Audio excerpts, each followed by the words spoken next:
Okay, well, okay, welcome back to Weekly Classes. I am here with another video. So in this video, I'm gonna continue English language series. जैसे कि पता है हमारी English language series चली जिसमें हम grammatical profile, noun, pronoun, adjective, adverb, फिर tense को ऑल दिस थिंग कवर कर रहे थे, क्योंकि दीज ऑल और इम्पॉर्टेंट फॉर कम्परेटिव एग्जामिनेशंस जो भी आते हैं हमको क्वेश्चन सॉल्व करने होते हैं। एंड जैसे कि हमारे ट्यूटोरियल में पढ़ते हैं कि हाँ ये पास्ट टेंस का, ये परफेक्ट टेंस का, these are the most important part of that.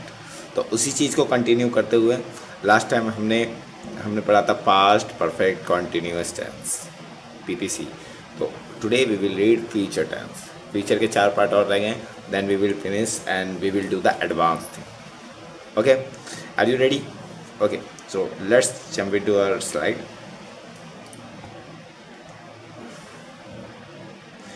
Okay, so future simple future या future indefinite tense, your complete guidance to understand and using the simple past tense with confidence and accuracy. Confidence and accuracy के साथ किससे इसको करें? So what is future indefinite tense? Future indefinite या simple future, you can say simple future या future indefinite tense. Future indefinite indicates that an action or occurrence has not happened yet and will take place some point in the future. मतलब कोई ऐसी चीज़ जो अभी नहीं हुई है और फ्यूचर में वो चीज़ होगी, it's called future tense. Simple है कि हाँ कोई चीज़ फ्यूचर में हुई उसे फ्यूचर टेंस देते हैं। बट हमें ये तो पता चल गया कि इस टेंस का हाउ टू यूज़ दैट, मतलब कहाँ पे यूज़ करना है। अब कैसे यूज़ करना है, now we will see. So let's see the next slide. Type of sentence of future indefinite. Okay, जैसे कि हम पढ़ते आ रहे हैं, हम प्रेजेंट टेंस के चारों टाइप में हमने पढ़ा था कि स्ट्रक्चर थे पॉजिटिव, नेगेटिव एंड इंटरोगेटिव, उन सब के। ऐसे ही पास्ट टेंस के हमने पढ़े थे, पास्ट टेंस के सब कुछ ऐसे ही हम प्रेजेंट टेंस के चारों में पढ़ेंगे। तो प्रेजेंट टेंस में affirmative, negative, interrogative and interrogative with negative, तो ये सब स्ट्रक्चर होते हैं। इसी स्ट्रक्चर को पढ़ के चलेंगे किस स्ट्रक्चर में कैसे यूज़ होता है। जैसे कि हम पास्ट चीज़ों को यूज़ करा था स्ट्रक्चर के हिसाब से, then we will see that कैसे इसको बनाते हैं। ओके, अफर्मेटिव सेंटेंस कैसे बनता है, रूल्स क्या होता है। पहले सब्जेक्ट वाले आता है, सब्जेक्ट ही, सी, इट या कोई नाउन, कोई भी नाउन हो सकता है, प्रोनाउन हो सकता है। उसके बाद विल आता है, फिर वर्ब की फर्स्ट फॉर्म मतलब सब्जेक्ट, फिर विल, देन प्लस वर्ब की फर्स्ट फॉर्म। ओके, उसके बाद बेसिकली ये फॉर्मूला ये लिख रखा है, that you have to keep in your mind. They अगर यू हुआ तो विल, वर्ब की फर्स्ट फॉर्म। आई और वी के साथ क्या आता है, सेल आता है, ये ध्यान रखना।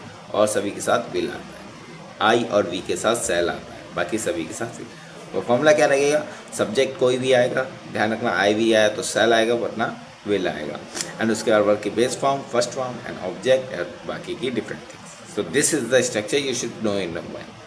किस तरीके से करेंगे and how will you use that affirmative sentences. जैसे कि मैं खाऊंगा, जाऊंगा, सो I will, I shell go there, या आई शैल ईट द फूड। इस तरीके से हम सेंटेंस को कन्वर्ट कर लेंगे।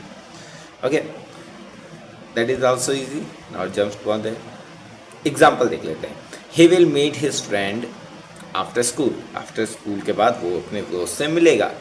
अगर इसमें भी हम जानना चाहें, ही क्या है, प्रोनाउन है, विल क्या है, हेल्पिंग वर्ब है, मीट क्या है, वर्ब है, हिज क्या है, हिज यहाँ पे एडजेक्टिव है, फ्रेंड क्या है, नाउन है, आफ्टर क्या है, प्रीपोजिशन है, स्कूल एक नाउन है, कॉमन नाउन। ऐसी अनिल, अब ये मैंने इसमें तो फाइंड आउट कर दिया सब ग्रामेटिकल प्रोफाइल। ऐसे ही आपको ग्रामेटिकल प्रोफाइल, चाहे आप एडिटोरियल पढ़ते हैं ऑल दिस थिंग्स, जैसे कि मैं एडिटोरियल कराता हूँ डेली बेसिस पे, जो भी एडिटोरियल होता है उसमें मैं आपको चीज़ें बताता हूँ ग्रामेटिकल प्रोफाइल कैसे आइडेंटिफाई करें, किस तरीके से ढूंढें एंड किस तरीके से अंडरस्टैंडिंग रखें कि ऑथर क्या लिखना चाहता है, क्या बात को कन्वे करना चाहता है। That's why it is most important. क्योंकि अगर आपको ग्रामेटिकल प्रोफाइल और चीज़ें नहीं पता होंगी तो you can not able to find कि क्या हाँ कौन सी हमें चीज़ें देखने हैं, कौन सी किस तरीके से बातें कन्वे करना चाह रहा है। So Anil will write a letter to her mother, मतलब लिखे। और भी ये एग्जाम्पल है, you can read this example with that all. उसके बाद निगेटिव सेंटेंस को कैसे क्रिएट करते हैं। In the negative sentence we also adding not after will. Will के बाद बस नॉट, और विल और सेल के बाद क्या हम नॉट को ऐड कर देते हैं। तो इसका फॉर्मूला क्या बनेगा, सब्जेक्ट हेल्पिंग वर्ब, जो भी विल या सेल होगी, नॉट फिर वर्ब के first form, object other verb. Helping verb means will या फिर शैल। और जैसे कि मैंने बताया सेल आता है आईवी के साथ और विल आता है बाकी सभी के साथ। ओके, इसके भी example let's see that we shall not go to see him in hospital. हम उसको देखने हॉस्पिटल नहीं जाएंगे। तो वी के साथ सेल आ गया, नॉट आ गया, वर्ब की फर्स्ट फॉर्म आ गई, उसके बाद object other. Okay, understand. I shall not teach you listen, इसका लेसन नहीं पढ़ाऊँ। तो इस तरीके से आपको ये भी एग्जाम्पल भी मिल जाएंगे। You can read that to understand, recognize after to learning your text. After that interrogative. Interrogative, there are two type of interrogative negative. Sorry, interrogative with start with helping word and interrogative with WH word. Okay, WH word को हम double interrogative भी कहते हैं, double interrogative. और जो normal word होता है जो हेल्पिंग वर्ड से स्टार्ट होता है उसको सिर्फ इंटेरोगेटिव भी कहते हैं।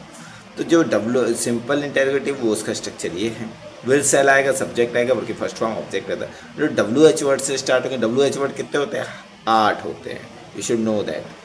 ठीक है, WH वर्ड मतलब क्वेश्चन वर्ड, जो भी क्वेश्चन पूछ रहा है वो why will you go there, तुम वहाँ क्यों जाओगे। तो क्वेश्चन डीप में जब पूछे जाते हैं तो डबल इंटेरोगेटिव, वो आपको मैंने प्रेजेंट जब टेंस पढ़ाया था इंटेरोगेटिव डबल इंटेरोगेटिव तब आपको अच्छे से एक्सप्लेन किया था। अगर आपने नहीं देखा जस्ट गो